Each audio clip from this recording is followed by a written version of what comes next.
అన్నది ప్రతిపక్షంలో ఉన్నప్పుడే వస్తుంది.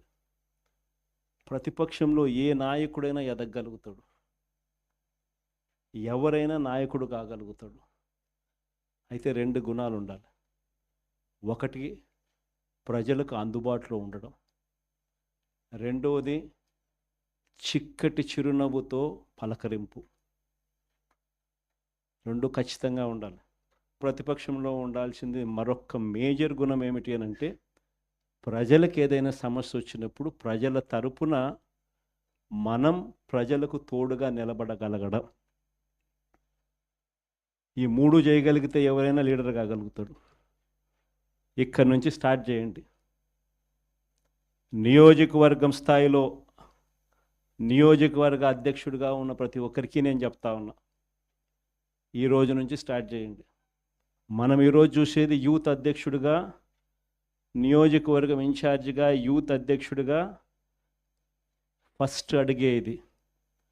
మీ చివరి అడుగు ఎమ్మెల్యే కావడం, అది గుర్తుపెట్టుకోండి.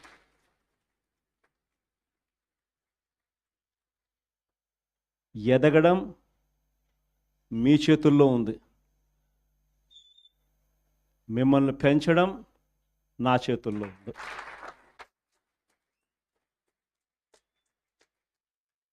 కానీ మీరు పెరగాలి అని అంటే నేను చెప్పిన ఈ 3 గుణాలు లేకపోతే ఎవరు పెరగరు. ఈ 3 గుణాలు ఉండాలి. ఈ 3 గుణాలను పెంచుకోవాలి. పెంచుకున్న దాంతో అసెస్ చేసుకోవాలి. ప్రతి నియోజకవర్గ ఇన్ఛార్జ్కు ఇదొక ఛాలెంజ్ ఇస్తున్నా. ఈ రోజు నుంచి 6 months టైం తీసుకోండి. మండల్ కమిటీస్ ఫామ్ కావాలి. దానికి తగ్గట్టుగానే కాన్స్టిట్యున్సీ హెడ్ క్వార్టర్స్లో వార్డ్ కమిటీస్ ఫామ్ కావాలి. దానికి తగ్గట్టుగానే మండల్ కమిటీస్ ఫామ్ కావాలి. దానికి తగ్గట్టుగానే గ్రామ కమిటీస్ ఫామ్ కావాలి. గ్రామ కమిటీసు, మండల్ కమిటీసు, మున్సిపాలిటీల్లో వార్డు కమిటీసు మొత్తం మీ ఆధ్వర్యంలోనే ఉన్నాయి. మొత్తం మీ ఆ చేతుల్లోనే ఆర్గనైజేషన్ ఉంది. ఆర్గనైజేషన్ చేసేటప్పుడు ధ్యాస పెట్టండి, బుర్ర పెట్టండి. కెపాసిటీ ఉన్న వాళ్ళని తీసుకొచ్చే కార్యక్రమం మొదలుపెట్టండి. ఎదగడానికి ఎవరైతే సిద్ధంగా ఉన్నారో వాళ్ళని ఆర్గనైజేషన్లోకి తీసుకొని వచ్చే కార్యక్రమం చేయండి. వైఎస్ఆర్సీపీ ప్రతి గ్రామంలో ఉంది. సిమిలర్లీ జిల్లా అధ్యక్షులకు చెప్తా ఉన్నా, అసెస్ చేసుకోండి. ఎవరికి చెప్పాల్సిన పనులా, నేను మీకే ఇచ్చి పెడతా ఉన్నా. ఎందుకంటే మీరు ఎదగాలి. పర్యవేక్షించండి. నియోజకవర్గ స్థాయిలో ఉన్న యూత్ అధ్యక్షులు ఎలా పర్ఫామ్ చేస్తూ ఉన్నారు, వాళ్ళకు చేదోడు వాదోడుగా ఉండండి, వాళ్ళకు తోడుగా ఉండండి, గైడెన్స్ ఇవ్వండి, సలహాలు ఇవ్వండి, చేయి పట్టుకొని నడిపించండి. కమిటీస్ అన్నీ పర్ఫెక్ట్గా అయ్యేట్టుగా చూసుకోండి. ఈ ప్రోగ్రామ్స్ కన్నిటికీ కూడా ఫర్దర్ సూపర్విజన్ ఉండడం కోసం అని చెప్పి వర్కింగ్ ప్రెసిడెంట్లుగా, జోన్లకు వర్కింగ్ ప్రెసిడెంట్లుగా కూడా తీసుకొచ్చే కార్యక్రమం చేయబోతా ఉన్నాం. వర్కింగ్ ప్రెసిడెంట్లుగా వచ్చే వాళ్ళను యంగ్ ఎమ్మెల్యేలు ఎవరైతే ఆల్రెడీ మన పార్టీలో ఉండి నేడు ఎలక్షన్లో ఓడిపోయిన పరిస్థితుల్లో ఉన్న యంగ్స్టర్స్, యంగ్ ఎమ్మెల్యేలు ఎవరైతే ఉండారో, ఆర్గనైజేషన్ తెలిసిన వాళ్ళు, ఆర్గనైజేషన్ పరంగా మిమ్మల్ని సరిగ్గా గైడ్ చేయగలిగిన వాళ్ళు, మిమ్మల్ని కూడా తోడుగా మీకు నిలబడగలిగిన వాళ్ళు. ప్రతిపక్షంలో ఉన్నాం కాబట్టి కేసులు పెట్టించుకోవాల్సి వస్తుంది. కేసులు పెట్టించుకునేటప్పుడు మీకు అండగా తోడుగా కేసులు పెట్టించుకున్నా పర్వాలేదు, ఈ రకంగా కేసులు పెట్టినా కూడా ఈ రకంగా దాన్ని మనం మెనూవర్ చేయొచ్చు, ఈ రకంగా వ్యవస్థలన్నీ మనకు తోడుగా ఉంటాయి, పార్టీ ఈ రకంగా మీకు అండగా ఉంటుంది అని భరోసా ఇచ్చేందుకు యంగ్ ఎమ్మెల్యేలను వర్కింగ్ ప్రెసిడెంట్గా కూడా తీసుకొచ్చే కార్యక్రమం చేస్తా ఉన్నాం. సిద్ధార్థ్ కూడా ఒక జోన్కు అదే మాదిరిగా వర్కింగ్ ప్రెసిడెంట్గా ఉంటాడు. సిమిలర్లీ ఈస్ట్ వెస్ట్కు, ఉత్తరాంధ్రకు, కృష్ణా గుంటూరుకు, ఈ రకమైన జోన్లకన్నిటికీ కూడా వర్కింగ్ ప్రెసిడెంట్లుగా యంగ్ ఎమ్మెల్యేలను కంటెస్ట్ చేసిన వాళ్ళను కూడా తీసుకొచ్చే కార్యక్రమం చేస్తా ఉన్నాం. ఆర్గనైజేషన్ పరంగా యూత్ కానీ, మహిళ కానీ, స్టూడెంట్ కానీ, రైతు కానీ, ఈ 4 చాలా బలంగా ఉండాలి. తర్వాత SC organisation, SC ST organisation, బీసీల ఆర్గనైజేషన్. ఇవన్నీ కూడా ఇవే స్థాయిలో ఇంతే బలంగా తయారు కావాలి. ప్రతిపక్షంలో ఉన్నప్పుడే ఇవన్నీ బలంగా మనం తయారు చేసుకునే వెసులుబాటు మనకు ఉంటుంది. వెసులుబాటులోకి రావాలి. ఆర్గనైజేషన్లో ఉన్న ప్రతి ఒక్కడు సోషల్ మీడియాలో ఆటోమేటిక్లీ ఎంపానల్ కావాలి. సోషల్ మీడియాలో మీ ఫోన్ అన్నది ఈరోజు యుగంలో మీ దగ్గరున్న గన్ను.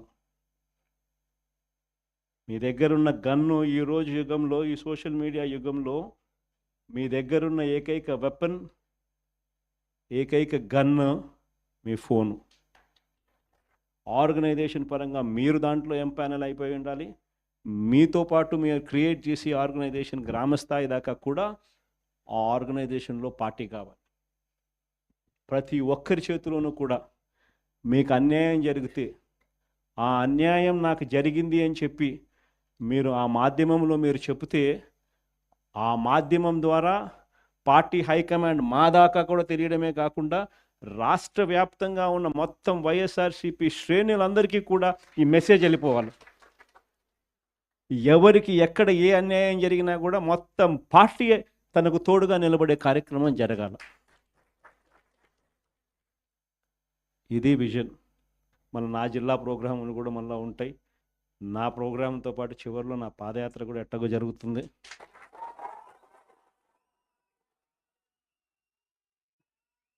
ఓకే, కాబట్టి ఆ టైం వచ్చినప్పుడు ఇంకా మీతో ఇంకా ఎక్కువ మమేకమయ్యే పరిస్థితి ఉంటుంది. ఇంకా ఎక్కువ మీ జిల్లాలలో మీతో పాటు కలిసి ప్రయాణం చేసే పరిస్థితులు ఉంటాయి. ఆ కలిసి ప్రయాణం చేసే పరిస్థితిలో మిమ్మల్ని ప్రతి ఒక్కరిని పేరు పేరున పిలిచే పరిస్థితి కూడా ఖచ్చితంగా ఉంటుందని కూడా చెప్తాను. ఈరోజు వైఎస్ఆర్సీపీకి సంబంధించి రాష్ట్ర వ్యాప్తంగా ఉన్న స్టేట్ కమిటీ సభ్యులు, అదేవిధంగా డిస్ట్రిక్ట్ ప్రెసిడెంట్లు, కాన్స్టిట్యుయెన్సీ నియోజకవర్గ యూత్ ప్రెసిడెంట్స్, మిమ్మల్ని అందరినీ కూడా ఈరోజు ఇలా కలవడం చాలా సంతోషంగా ఉందని ఈ సందర్భంగా తెలియజేస్తున్నాను. పార్టీలో క్రియాశీలకంగా ఈ కన్స్ట్రక్షన్ కార్యక్రమం అనేది చేస్తూ ఉన్నాం. ప్రతిపక్షంలో ఉన్నాం. ప్రతిపక్షంలో ఉంటూ ప్రభుత్వం పనిచేస్తూ ఉన్న విధానాన్ని ప్రశ్నిస్తూ, ప్రభుత్వం ఇచ్చిన హామీలను ఆ ప్రభుత్వం ఎగరగొడతా ఉన్న నేపథ్యంలో ఆ ప్రభుత్వాన్ని గట్టిగా నిలదీస్తూ, నిద్రపోతా ఉన్న ఈ ప్రభుత్వాన్ని మేలుకొల్పే ప్రయత్నం గట్టిగా చేస్తూ ఉన్నాం. చేసే ఈ ప్రక్రియలో ఆర్గనైజేషన్ పరంగా ఇంకా మనం బలంగా ఎదగాలి. ఎదుగుదల అన్నది ఎందుకు అవసరము, ఎందుకంత ఇంపార్టెంటు అన్నది క్లుప్తంగా చెప్తాం.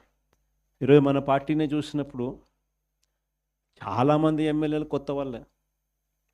మన పార్టీ వచ్చినప్పుడే 2011లో మన పార్టీ మనం స్థాపించిన పరిస్థితుల మధ్యలో గమనిస్తే, నేను అప్పట్లో కాంగ్రెస్ పార్టీ నుంచి బయటకు వచ్చిన. నేను బయటకు వచ్చినప్పుడు నాతో పాటు వెనకాల ఎవరు లేరు. నేను మా అమ్మ ఇద్దరం మాత్రమే బయటకు వచ్చినాం. అక్కడి నుంచి మొదలైంది ప్రస్థానం. నాతో పాటు కొంతమంది నాయకులు, నా మీద వ్యక్తిగతంగా అభిమానం ఉన్న నాయకులు కొంతమంది, మా కడప జిల్లాల నుంచి మరి ముఖ్యంగా కొంతమంది నాయకులు నాతో పాటు రావాలని అడుగులు ముందుకేశారు. నేనన్నా, నా పరిస్థితి ఏమిటో నాకే అర్థం కావడం లేదు. అందరూ అంటా ఉన్నారు, కేంద్రంలో కాంగ్రెస్ పార్టీతో ఢీకొంటా ఉన్నావు, రాష్ట్రంలో ముఖ్యమంత్రితో ఢీకొంటా ఉన్నావు కాంగ్రెస్ పార్టీతో. ఇలాంటి పరిస్థితుల్లో నా పరిస్థితి అగమ్యగోచరంగా ఉన్నప్పుడు నేను మిమ్మల్ని నాతో పాటు రమ్మని చెప్పి నేను చెప్పలేను. దేవుడు ఆశీర్వదించి నేను ఎదిగినప్పుడు నేను బాగున్నప్పుడు అప్పుడు రండి అని చెప్పి కొంతమందికి చెప్పిన. ఇట్లా రాష్ట్రం వైపు తిరిగి చూస్తే ఎవ్వరూ లేరు వెనకాల. కేవలం నేను, నాతో పాటే అమ్మ, మేము మాత్రమే ఉన్నాం. ఆ ప్రస్థానం అక్కడి నుంచి మొదలైంది. కానీ రాజకీయాలలో ఎప్పటికీ కూడా విలువలు, విశ్వసనీయత ఇవి మాత్రం